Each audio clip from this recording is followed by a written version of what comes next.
Okay, hai, Assalamualaikum. Bertemu kembali bersama saya Cik Ain dalam seminit resepi. Okay, hari ni Cik Ain nak ajar macam mana kita nak buat royal icing. Sebab ramai juga sebenarnya yang minta tips lah juga kenapa diorang buat royal icing. Ada yang macam berketul lah, terlalu cair lah, apalah kan. So hari ni Cik Ain nak tunjuk macam mana kita nak buat royal icing. Okay, so kita mulakan dari sekarang. Mula Cik Ain nak ayakkan dulu kita punya icing sugar, gula icing lah. Sebab ada orang yang buat terus bam masuk dalam mixer kan. Tapi Cik Ain prefer ayak lah supaya kita dapat apa orang kata, outcome yang halus, smooth, macam gitu. Okay, so kita ada parchment paper, bentangkan je kat sini.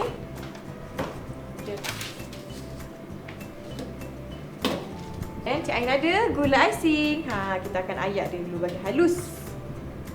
Masukkan dia semua. Itu ramai yang tanya Cik Ain beli ni dekat mana kan. Korang boleh cari dekat ni je, kat kedai bakery. Ada punya. Okey, dah siap. Ni kita akan angkat dia, kita akan masuk terus dalam bowl ni bowl ni masukkan je terus. Okey. So sekarang ni kita nak pecahkan, nak asingkan putih telur dengan kuning telur.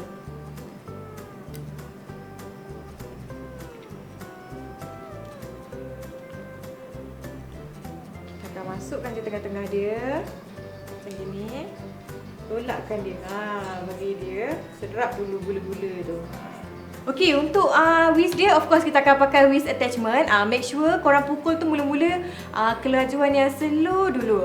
Pakai nombor 1 and then baru boleh bila dah sebati baru korang boleh kuatkan kelajuan dia. Lepas tu kita akan whisk dia sampai dia stiff peak saja. Jangan over kalau over dia boleh rosak. Okey, untuk perasa ni korang terpulang lah nak masukkan apa, tapi hari ni Cik Ain nak pakai honeydew. Bubur sikit je.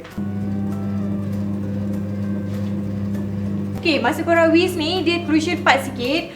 Make sure bila dia betul-betul dah stiff peak, dah bertanduk tajam macam tu, dah stop. Jangan keep mixing dia, okay? Nanti kan dia rosak, I tak tahu.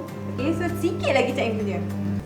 Ini belum lagi, ini kira macam soft medium lah ini. Nampak tak dia punya tu melengkung kan? Cik Ain nak dia betul straight lah, stiff peak. So kita pukul sikit lagi. Bowl ni dia macam ni, nampak? Means dah okey dah. Okey, untuk simpan dia, just ambil apa-apa Tupperware lah, container kan. Kita akan masukkan dalam dia. Ni masukkan dalam ni. Stick wrap tu make sure kena dekat dia Kalau tak nanti dia kering dan dia merekah, dia dah tak apa orang kata, dah tak cantik lah. Okey, mula-mula bubuh dulu pewarna yang you all nak. Cik Ain ada colour turquoise kat sini, cantik kan? Cik Ain tak sarankan untuk balut kek lah sebab dia keras, nanti dia akan keras. Cik Ain akan bubuh sikit dulu. Dan kita kacau.